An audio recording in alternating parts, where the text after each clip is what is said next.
Welcome everyone. I believe on the lineup is fixed. I am Shanah Shameem. I am co-hosting this space with Maureen Kalungi and Asher Namatovu. Yeah.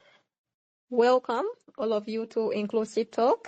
Tonight we're talking about addressing ableism and disability rights. But first, InclusiTalk is a feminist discourse invented to educate, inform, and promote disability voices in current affairs. The team is composed of 3 young women with disabilities, Asher Namatovu, Maureen Kalungi, and myself, Shanah Shameem. I'll give Maureen a few minutes to introduce herself, and then we shall get started while we wait for Asher. Thank you, Maureen. Hello, everyone. Nice meeting you once again on this inclusive talk. I'm happy to be here with you as well as and disability rights. My name is Maureen Kalungi. I'm a gender and disability inclusion advocate, and I'm happy to have our speaker of the day. Nice meeting you all. Yeah, we're quite excited to have Mildred. Yeah, so we're addressing ableism. First, Maureen, what is the most current ableist situation or experience you have been involved in? To start with, one was at my workplace when I just finished university. You know, when you try so much to prove people that despite having a disability, you can do better, you can do more than those without disability. So the most one was at workplace, where I tried to work hard to prove people before I got to know that I don't need to do that to please people. So one was at workplace. Then another one was in relationship, where I tried also to prove that regardless of my disability, I can be a good girlfriend. So, you know, you get these things from people because, you know, our community try to make us think that we are not enough, and they want to make us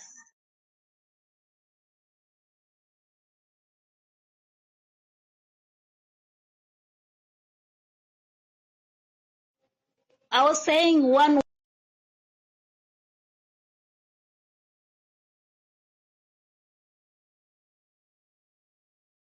was a you know, to prove people. But when I got to, when I became aware of myself, and I no longer please people in regard to my disability. Thank you. For me, it has to be something that happened recently. Yeah, I was invited to an activity. I, in fact, declared that I'm a woman with a disability. I use crutches. Yeah, so I declared that I'm a woman with a disability, and the place was very inaccessible when I reached there. And you know, like us persons with disabilities, the accessible ways is always like around to the main entrance. So we had to take that long walkway. And when we reached, I was being supported by a staff of the hotel. So when we reached, he was like, if you could have taken the stairs, you would have reached here faster. Yeah, these are the stairs you would have taken to get here. And I told him that I could not do that because my leg was hurting, first of all. So I couldn't be aggravating it by taking 2 flights of stairs. And in fact, to get to the main room, I had to take another 2 flights of stairs. I feel like that experience almost not broke me, but it made me so annoyed in the morning. And I was a bit rude to people, which is uncharacteristic of me, because I was very annoyed. I was like, I declared I'm a person with a disability. Why would you get an inaccessible venue? On top of that, I had to deal with someone who was telling me that, hey, you would have reached here faster if you had used this place. That has been my most recent ableist experience. I'll give the microphone to Asher to tell us about herself and then also her most ableist experience. Thank you.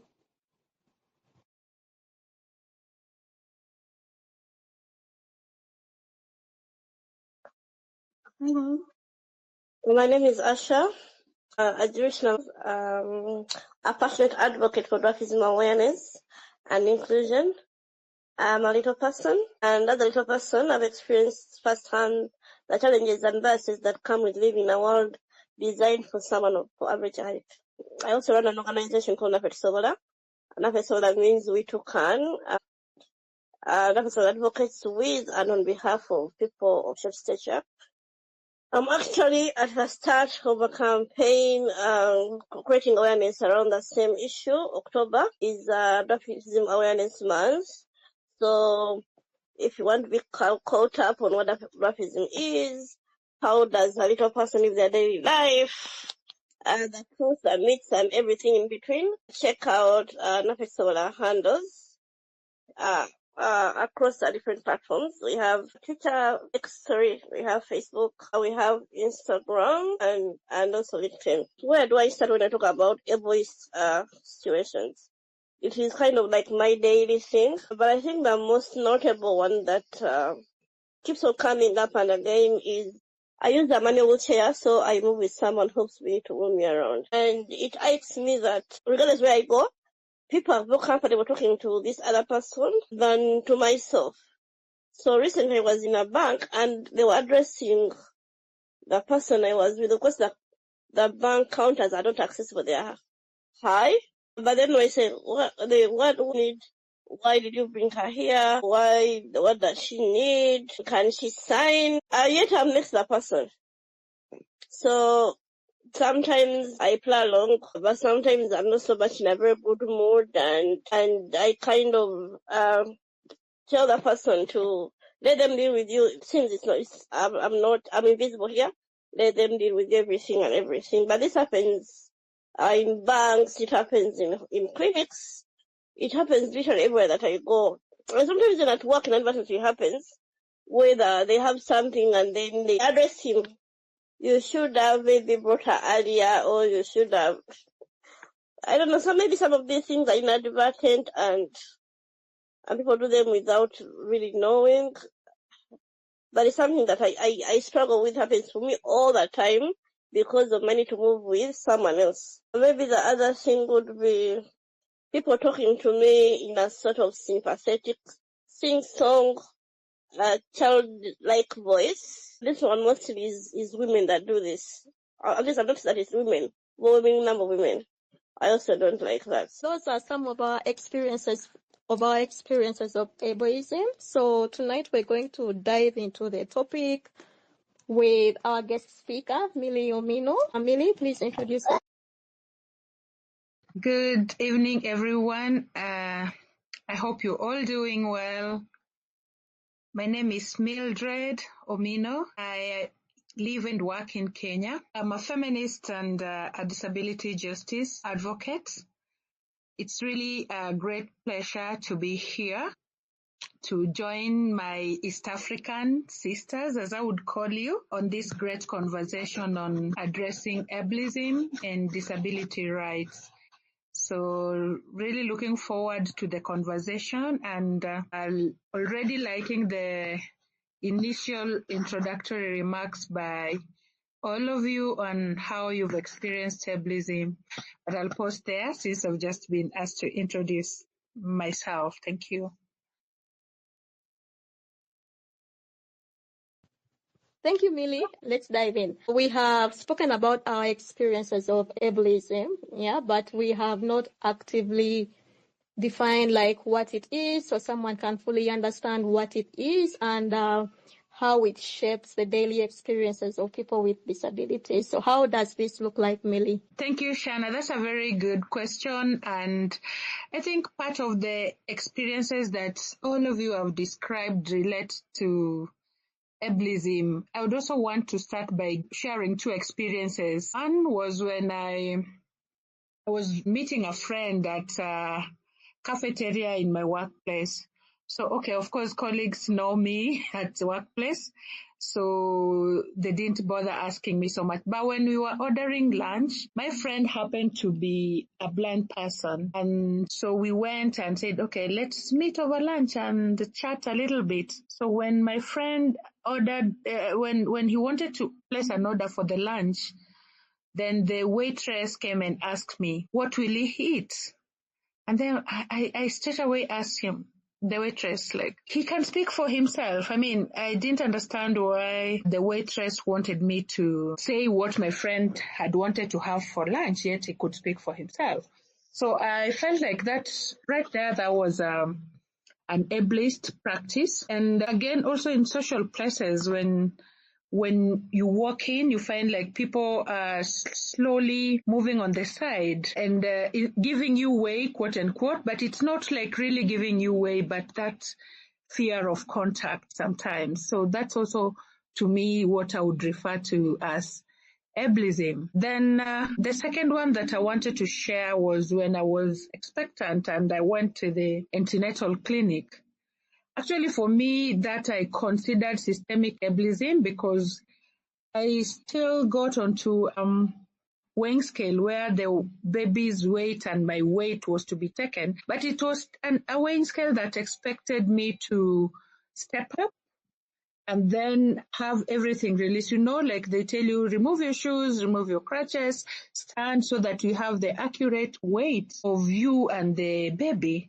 But that was not possible for me because I use crutches, and it's actually not possible to even stand without crutches, remove my calipers and shoes so that they have the accurate weight measurement. So for me, that system was ableist because it assumed that every pregnant woman is supposed to be in a position to stand up, remove the shoes, remove the not even stand on crutches because all these are considered extra weight. So whoever designed that did not assume that there could be other women with disability who probably could be pregnant, might want their weight to be taken as a way of taking care of them and the baby during antenatal clinic. So those two examples for me speak to systemic ableism and the way we experience ableism in social places in our day-to-day life. Now going to a definition, or rather what ableism means.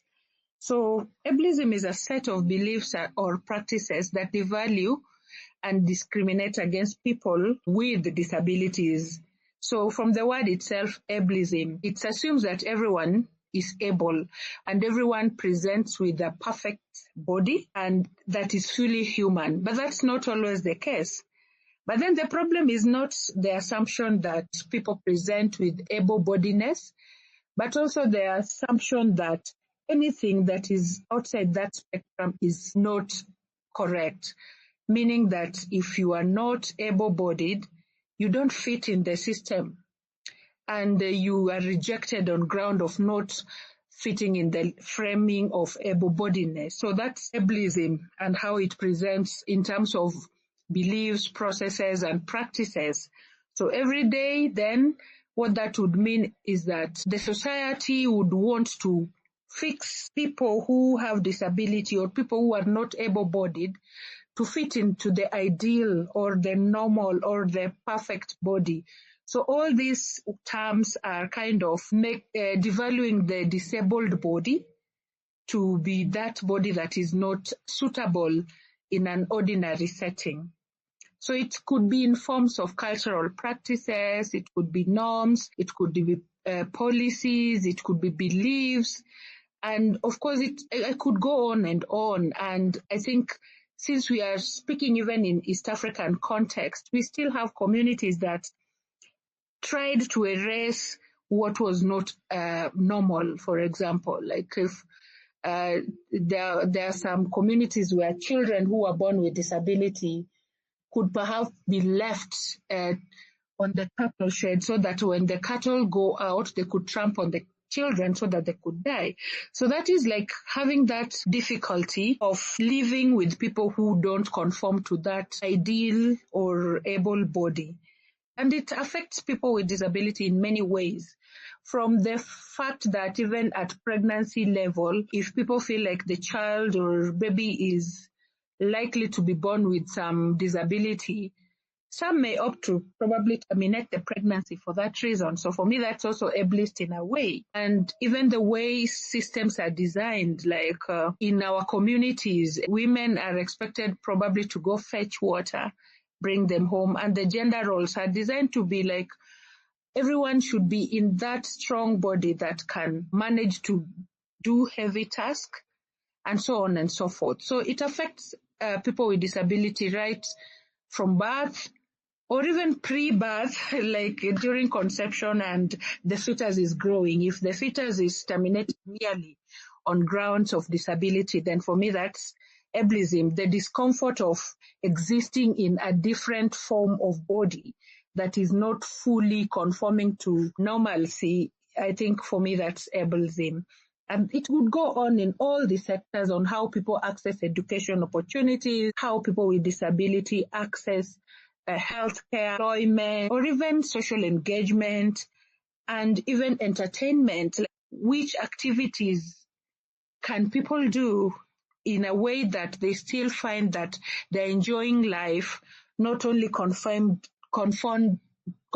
to a certain frame, that you can only go here, and if family members are going for a wedding, then they're like, oh, it will be too much for you, just stay home. So the quality of lives of people with disability are continuously being affected by the ableist systems and structures in our community. I would say so, Shanah, in brief.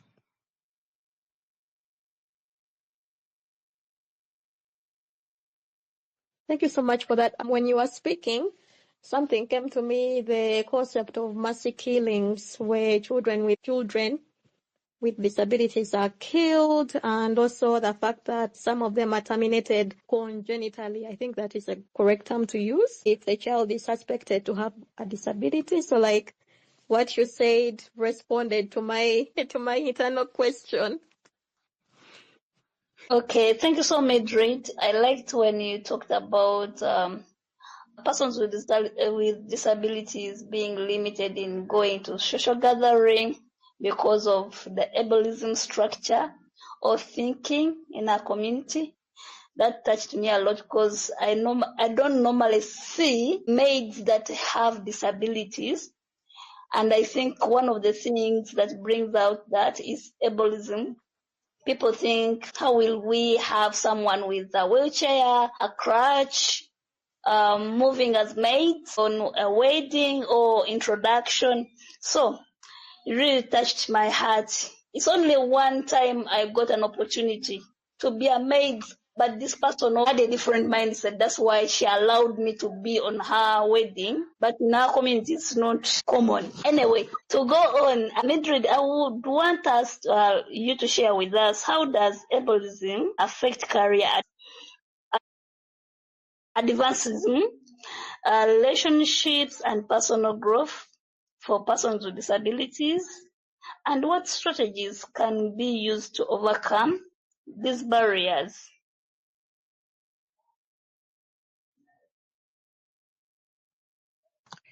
Thank you so much, Maureen, and also even for acknowledging the struggles of living socially meaningful lives because of ableist practices. And I think this happens a lot.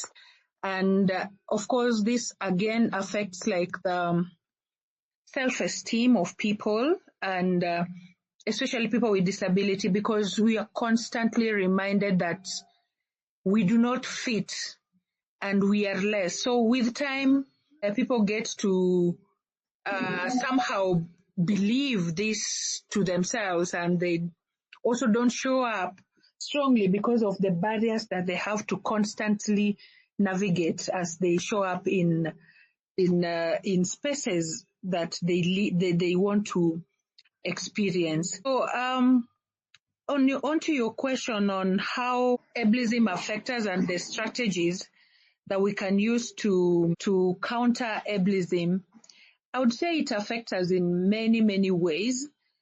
And like I said, the entire life cycle of a human being, we expect to navigate different things at different moments. Like for a child, even the aspect of play is very critical for a child's growth and development.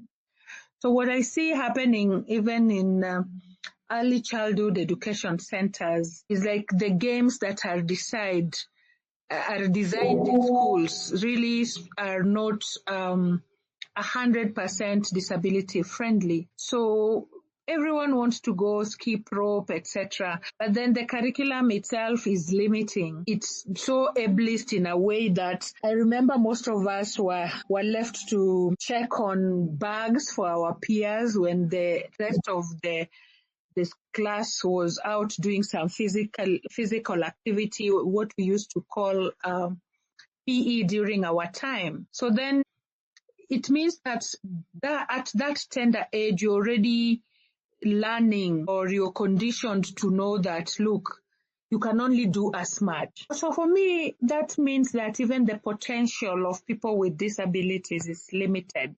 It's like you have to stretch, but just stretch to this extent, because the activity design, curriculum design is so ableist in a way that you can participate in a dismal manner. That, of course, if you don't get quality education, then that translates even into your employability. While we keep on saying that we want to have employment quotas, and I think most countries have adopted the employment quotas, but then year in, year out, when we evaluate, we still realize that we are far from reaching the quotas that we have set as countries. Like, I think for Kenya, it could be 5% employment. And every year when government releases reports, we are not at 5%. But the question is, have we even thought about our education curriculum and how it limits people with disability to excel in academic spaces, and what that means to also excelling in employment? So we could go on and so forth. And that also translates to informal employment. If you're to engage in crafts and also do your self-employment, you make your handcrafts and get them to the market. So there's a lot of also ableism in that particular space. Like, how do you move your merchandise from home? And how do you do branding? And how do you make your items accessible? And if you do, are your peers in the industry doing the same? So you could find that there is also disproportionate ways in which accessibility is looked into.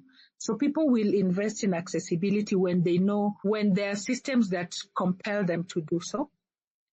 But then it's not a standard practice in communities. So then it means every other time you have to start again and ask, is it accessible? And then that takes us also to the question of tokenism. So everything is given in a tokenistic way because people have normalized ableism.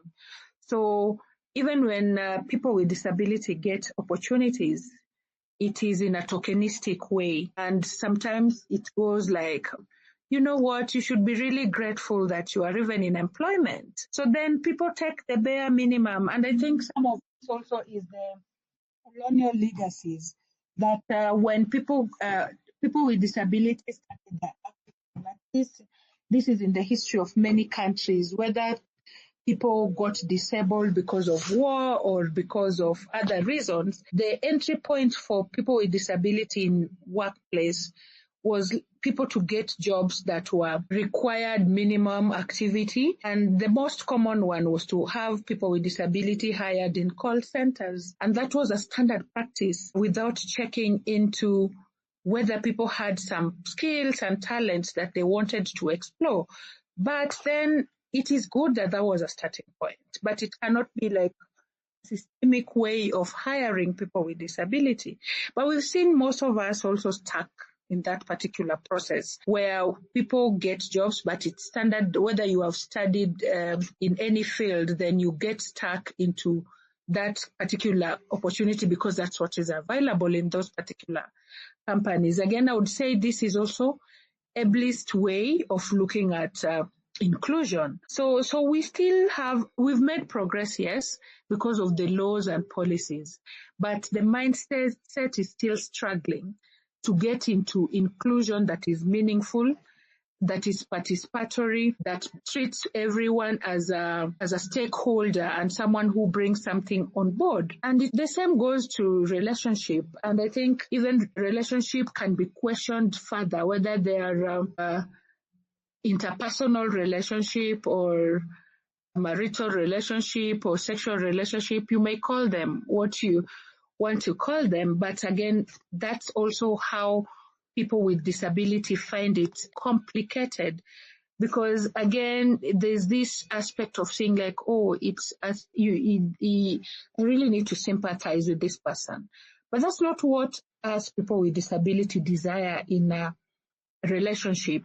We want to come in with authenticity and feel like we are both bringing in something on to that relationship. So that bit is also affected. So if you're dating, for example, whether it's one of the partners has a disability or both, then the main core objective of that dating is definitely not disability, but it's also the values that you aspire, because everybody is looking for something from somebody else, and they're hoping that they would get that to complement the other. But definitely that something is not the PT aspect, but it is that value and attribute. But again, ableism compromises relationship, and sometimes even rejections happen in families where someone shows up with a partner who has a disability, and then they're questioned and asked, is this the best you could get? So that devaluation of humans, the lowering of dignity, and the othering that happens in the context of relationships is also a big impact of ableism amongst people. But I would say there are so many ways in terms of strategies of tackling ableism. For me, it's the question of, if I was born and taught that the best is what I see in the lenses of what people call good, like women who are good are women who don't have any deformities. I think there's a lot of opportunities in terms of learning, relearning, and unlearning.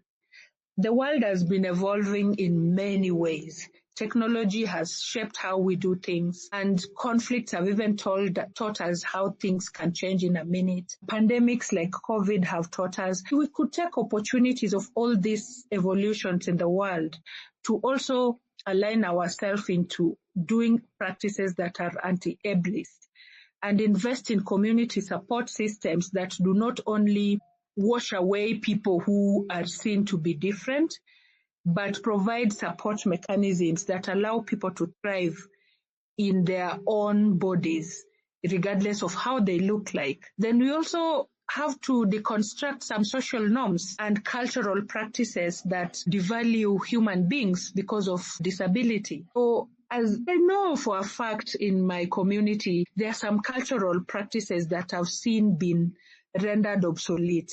So I also believe that the process that we went through to appreciate that these cultural practices that are dehumanizing do not live to the times that we are living in today. We could use the same ideologies to deconstruct some social norms.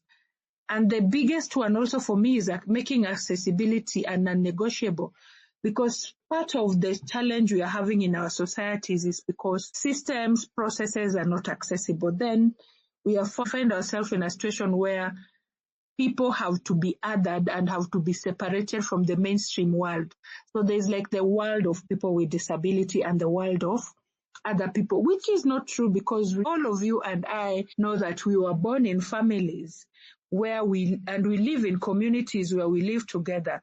So the problem of thinking that people should be separated or in hierarchies is more of the social norm or cultural norm, which can be changed because culture is dynamic, as we all know, and creating spaces where people feel honored, appreciated, and removing the walls, like removing all those conditions that for you to be here, you should have this and that. So if we create an equal and leveled playground, then that allows us also to counterattack ableism. I will pause at that.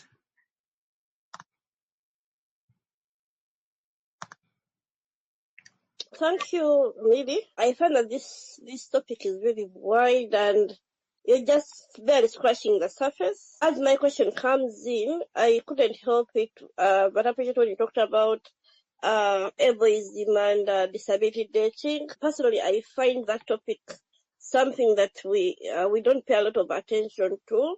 This here within the disability movement in Uganda, there aren't many feminists with disabilities.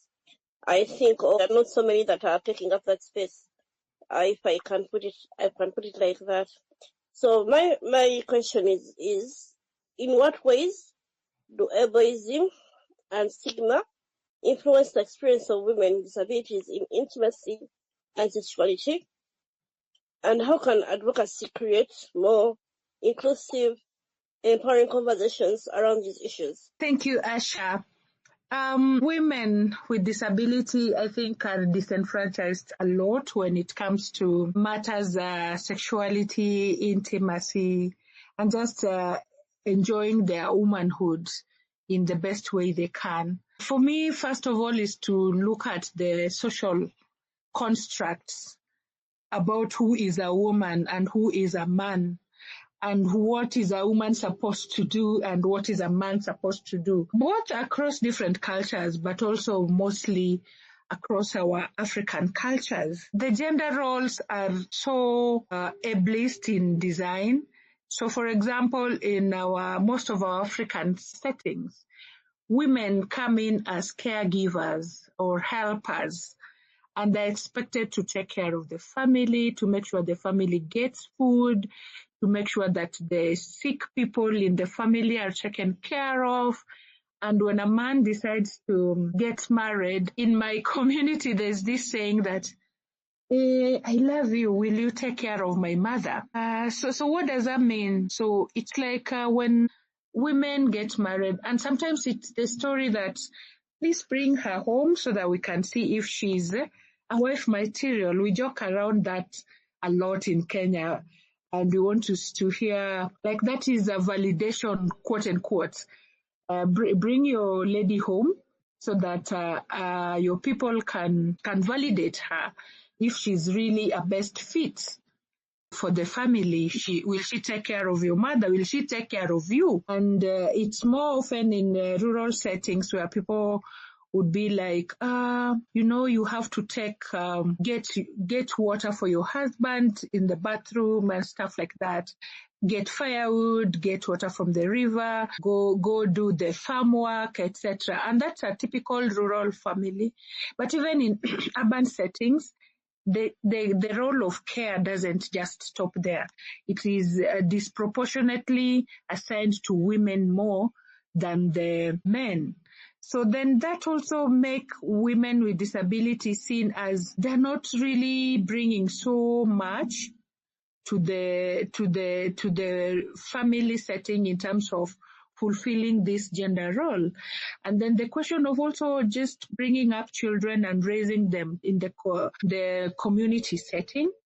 But before even we talk about children, the issue of sexuality, many communities see women with disability as asexual. So first of all, even a woman with disability is not expected to be like a sexual being, a mother, and someone who just enjoys life for pleasure. And the whole misplaced ideology that people are just coming into marriage to get children then also makes it even more complicated.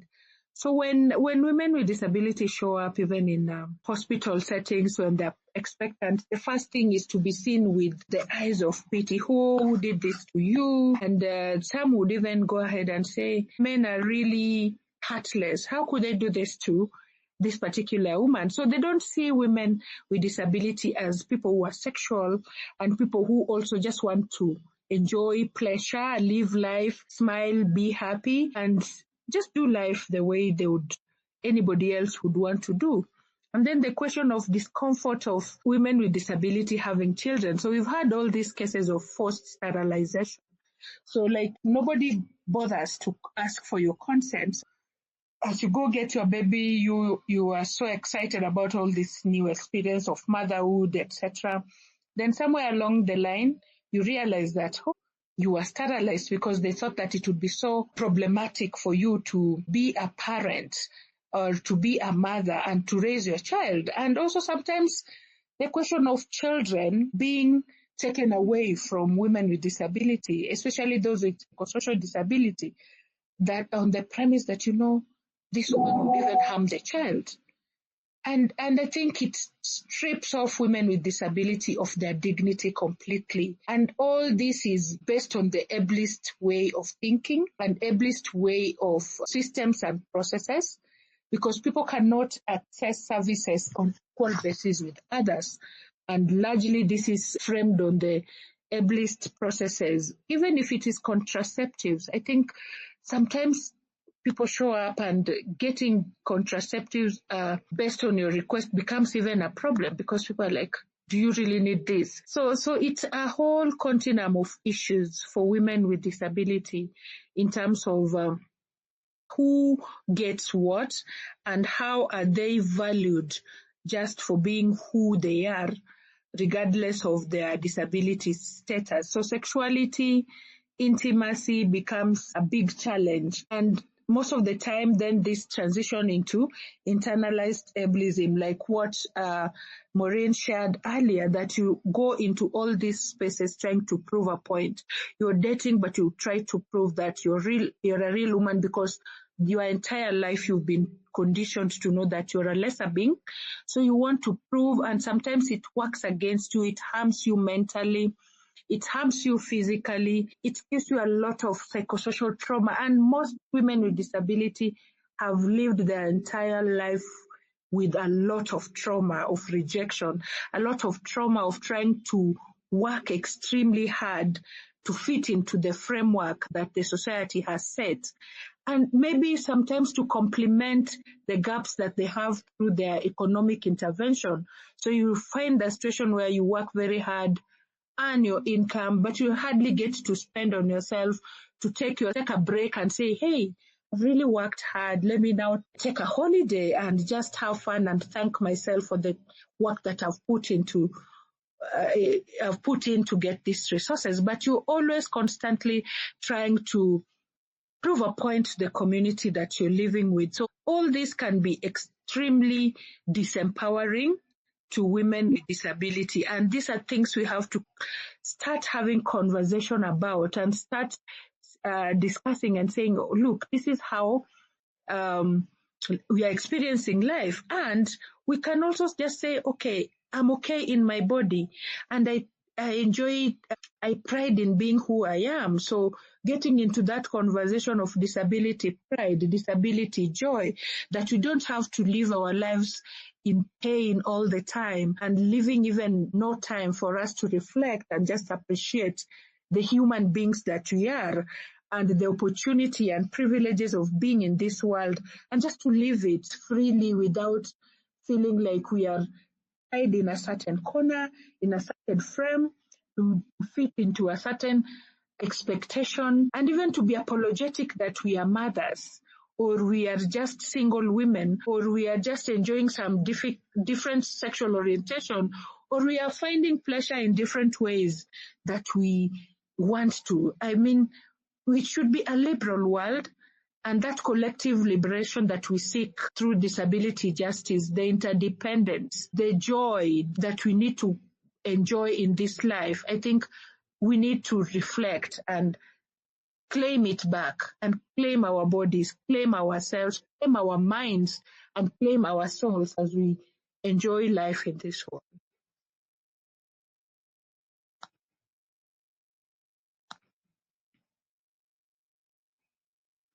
Wow, thank you so much, Millie. I like Asha said, we are barely scratching the surface here, because like whenever you're talking about something, I'm like, oh my God, yes, this is so true. This has happened. And I had just tweeted that we have not actually explored how culture also influences ableism. Like you mentioned, the harmful practices that women go through. You talked about forced sterilization and forced contraception, and every time I hear about this, it breaks my heart, because just recently someone I am really close to mentioned that she was forcefully sterilized, because she has been trying to get pregnant for like the past 5 years. And it's until they did some tests that she found out. This was heartbreaking for her. So every time I hear this, that women with disabilities go through forced sterilization, it breaks my heart, because they desire to have more children. So Nonetheless, with the discussion must continue. When I was growing up, the media had a huge influence on my life. I identified so much with Dr. House. He was actually the only depiction of a disability character on television. Most of my character development is fashioned around him or influenced by him. Like, this is just to show you that the media does have a huge influence on our lives. How does it perpetuate ableist stereotypes? And what changes are needed to ensure more accurate, empowering representation of people with disabilities? The question on media is really crucial, and media gets out information or ideologies to the masses, because when you want to align to something, you get information on what's available in media houses. And getting into this also really help to unpack complex things. So just something simple like an advert or a story would completely change the mindset of people. In essence, I'm just echoing what you just said, that media is really big on creating awareness or advancing stereotypes, or even deconstructing what people have known for a long time. Like you, I never saw many characters with disability in media, and even people with disability working in media houses. I think until recently is when I started seeing a few people, but still it's limiting, like getting to see someone anchoring news on media who is a person with disability is really hard to come by. It could be maybe if people with disability are in the media houses, they could be telling stories back end or their subject. So I think the question of how do we move people with disability from objects or to subjects so that they are part of the conversation in an active capacity, not in stories that they are being told. But also the question of stories that are being told by media is a big one for me. What stories of disability are told in media? For a long time, I think there was a bit of stories of violence, stories of people who are really struggling, and if they're doing well, they are depicted as heroes. That look, she is a doctor, she has overcome her disability and become a doctor. She has overcome her disability and become a teacher. So it's this community that constantly struggles to get somewhere. And if it's a wedding that is being reported, again, the storyline would be, oh, a deaf woman has been married. She has overcome the odds and even got a husband. Or if it's the man, it would be said that, oh, he married her despite her disability. He was able to look beyond her disability. So the way that framing of stories is done by media houses then put people with disability in a very awkward position. It's like they're continuously being objects of pity. And if they go to school and even get degrees, then they are heroes. So, I mean, the story should be that let's create an environment where everybody can go to school and to study what they want. And after graduating to school, it should not be difficult for someone to get employment. People should get equal opportunities in spaces. But when the stories that are being told are told in a way that they are affirming ableist systems or affirming stereotypes, then I think we are taking too long to get to a world that is equitable, to a world that appreciates people for who they are, to a world that does not require someone to validate themselves. And every time we go to this, we watch stories even on health, we hear people who are chained just because they have some mental illnesses or mental disorders. And these stories are like the order of the day, so much so that if they're told differently, people feel like there's something that is amiss. So for me, media has a huge role to help dismantle ableist systems and practices, and to help us tell stories that empower and that put people with disabilities as people who are dignified and people who are not only looking for pity and helpless, but people who are able to do their lives and even engage in meaningful ways. So that awareness needs to happen. And if people are socialized that a story, in media they say that if a dog bites a human, that's not a story. But if a human bites a dog, it's a story. So we need to get out of the discomforts that we have been used to normalize disability, but to work on also the human rights framework where we deal with the elimination of barriers, but not continuously affirming the stereotypes. Back to you.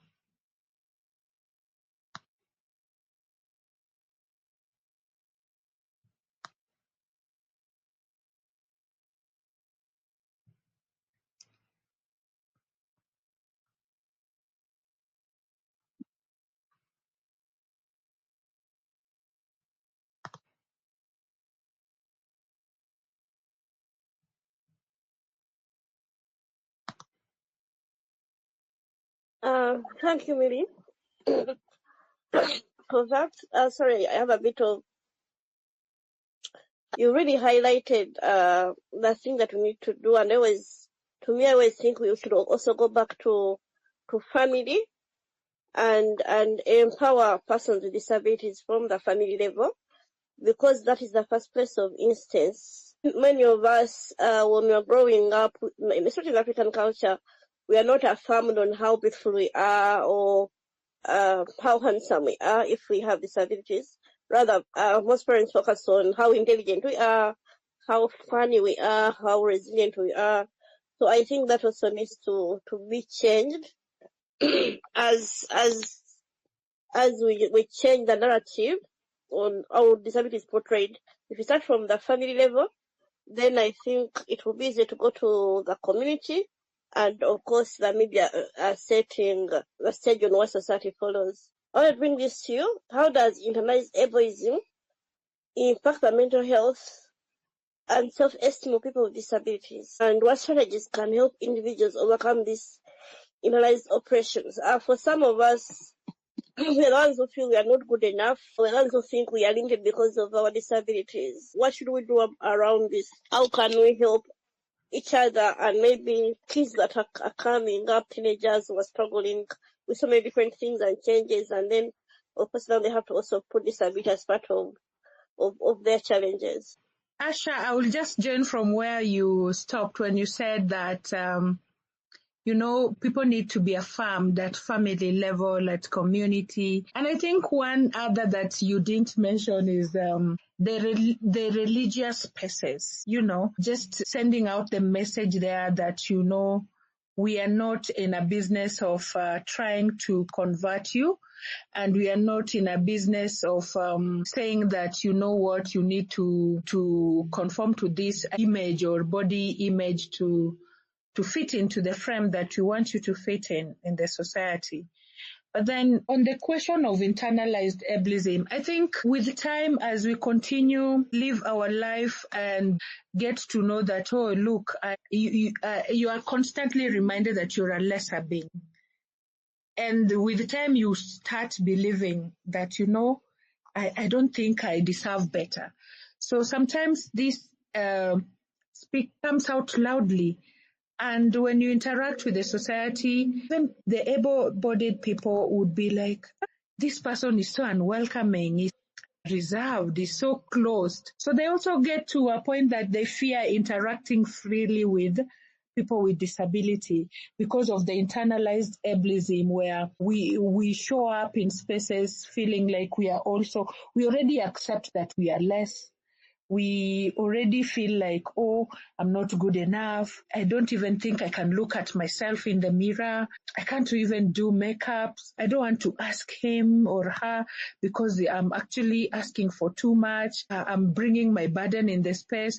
So I think that all these negative thoughts that run in the mind of a disabled person, and sometimes this also affects how we show up in spaces. We don't want to mingle with people in society. And I think this is something that we need to really work on. While I know it is a system of oppression, which is quite systemic and also structural in a way that people find it hard. Every other space they get in, they have to deal with the barriers.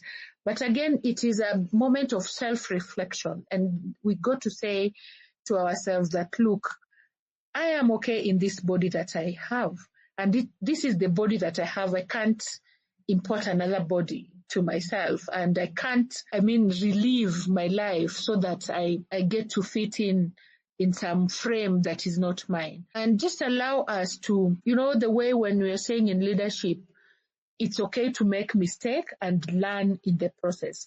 So for us also, it's that consciousness that we show up with in spaces which we have to reflect on and say, okay, I don't have to be a very rigid person. I can be flexible.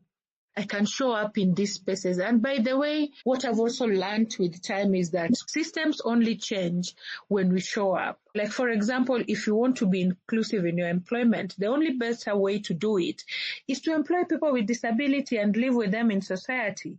If you want to be a religious organization or a church or a mosque that is inclusive, is to have your practices inclusive of people with disability.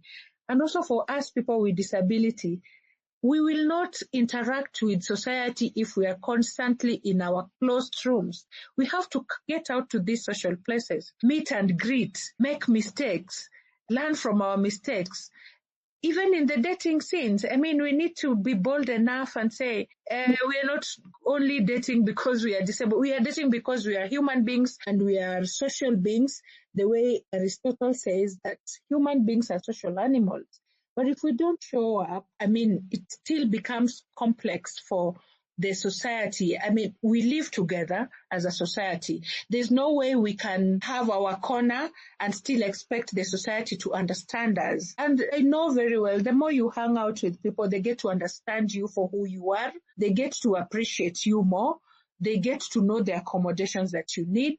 But if we sit in our corners there and say, like, look, it's such a complex world, I'd rather stay here than try it out, then things never change for us. And if you meet people, they will say, like, okay, I didn't know this until I met Asher, for example, and my interaction with Asher has taught me a lot of things. So we have to honestly show up and show up courageously and also celebrate our disability, not be the point of like, this disability is the reason that I can't do this. So part of it is a lot of how we show up in spaces and how we heal. I know there's a lot of healing that needs to happen because most of us are stuck with the struggles that we had from childhood. So we need to shed off all this negativity and freshen up and warm up to a world that can allow us to just have experiences of joy, even if it's for a period of time. And I believe the world the universe has a way of responding to us if we show up and if we just allow people to interact with us and learn more from us, make mistake, start again and continue with our journey of life. So for me, that bit of work also is not only for the society, but also a lot of work that we need to do to deal with the pain that we've gone through, to let go, to heal, and to show up courageously. Because anyway, marginalization happens in many forms, but then part of tackling this marginalization is also acknowledging that, yes, it has happened, but then we need to move on. We need to get to the next level. We need to heal from our other situation, but to interact with the society, because otherwise, if we do not engage, then there's no way people are going to learn more and embrace us for who we are.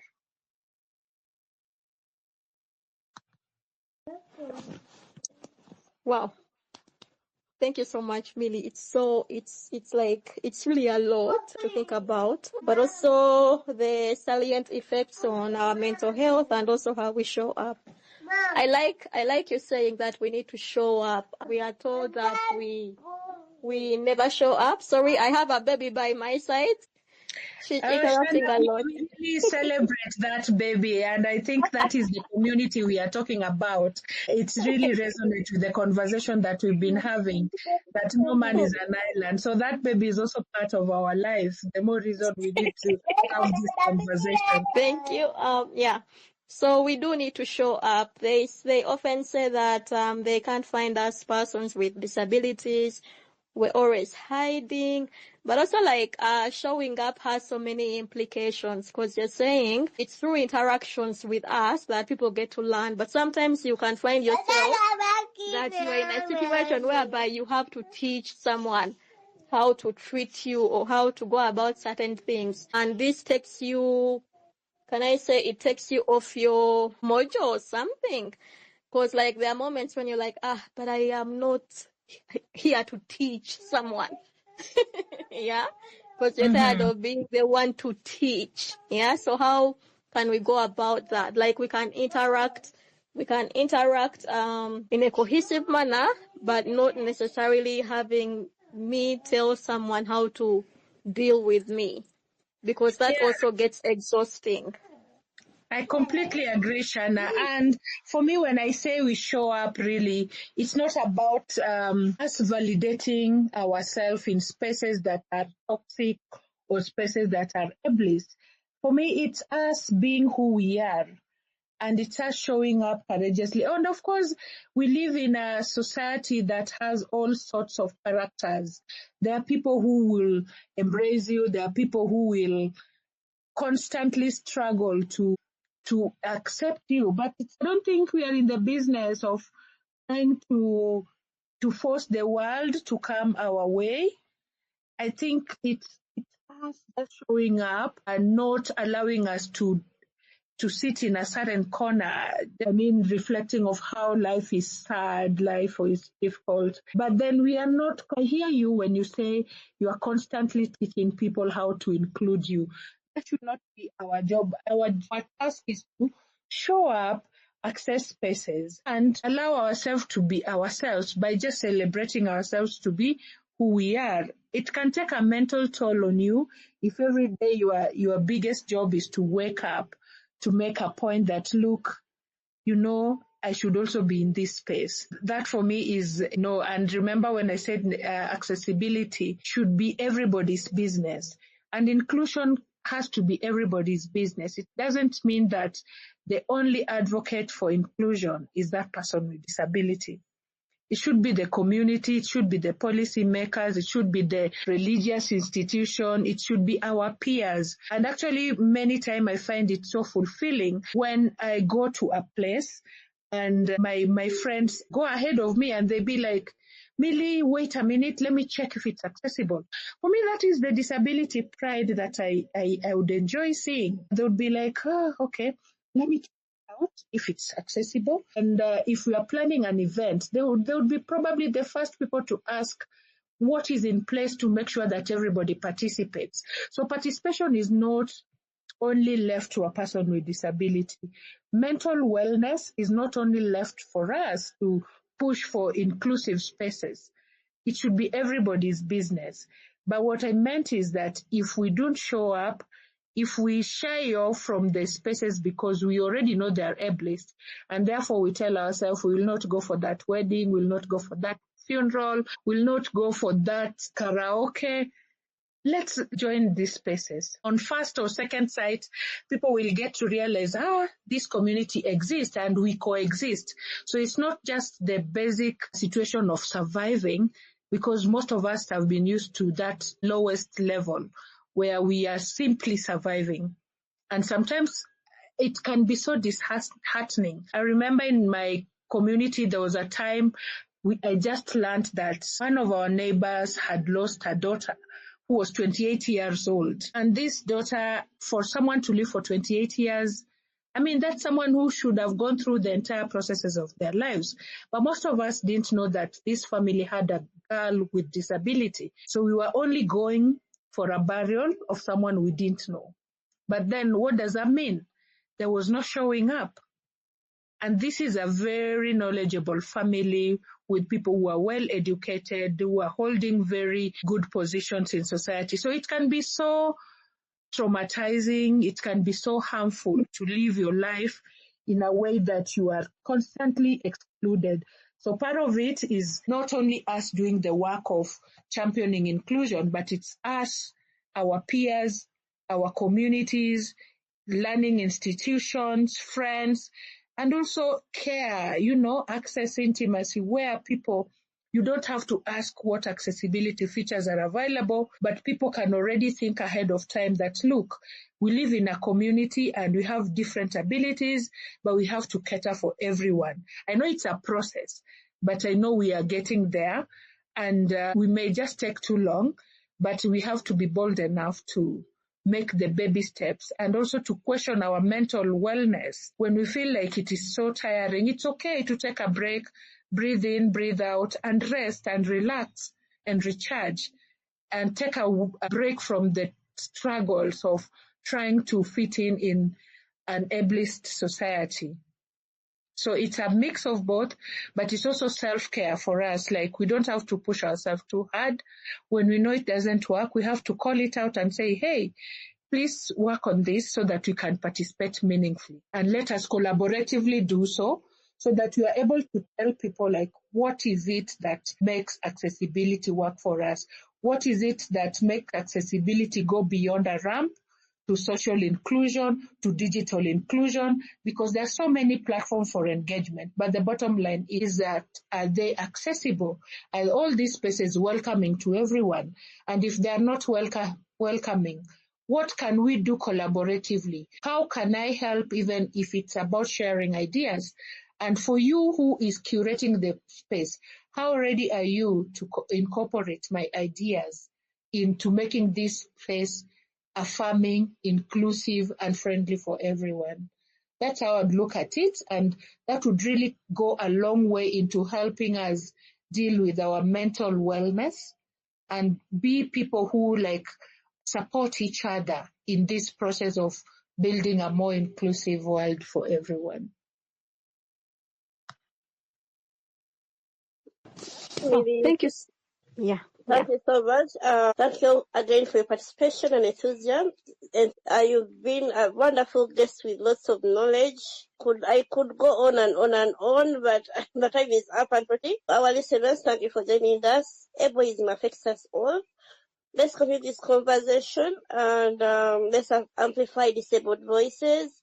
Let us know that accessibility is a right and not a privilege. Let us do our bit to build an inclusive world, an inclusive society. Together we can create a better future. Thank you, Millie. Thank you, Shanah. It has been such a pleasure having you tonight, Millie. We hope we can host you once again. And thank you for affirming us that we should show up. And we're indeed showing up as InclusiTalk. Thank you all for having me. Thank you for the great conversation.